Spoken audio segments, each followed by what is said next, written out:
just processed by the SEC on this bright Friday afternoon. TraceLink, a software-as-a-service platform for tracking pharmaceuticals and trying to weed out counterfeit prescription drugs in the process, has raised $60 million in Series D funding.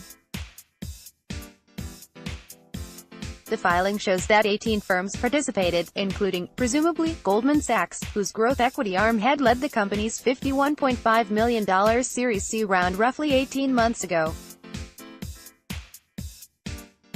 Others of the 9-year-old company's earlier investors include FirstMark Capital, Volition Capital and F-Prime Capital.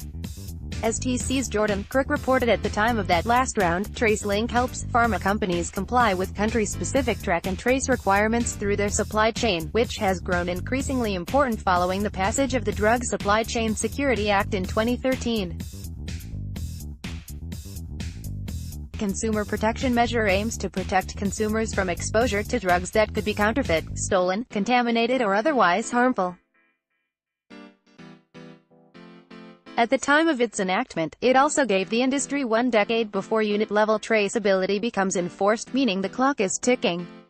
Also working in the favor of TraceLink, opioids, whose spread has been rising since the late 90s, creating ever-growing pressure to isolate vulnerabilities in the pharmaceutical supply chain. Little wonder the company looks to be preparing for life as a publicly traded company, including by releasing quarterly revenue and customer growth numbers. Indeed, according to its growth highlights, released just a couple of weeks ago, the company's first quarter revenue in 2018 was 69% higher than it was in the first quarter of 2017.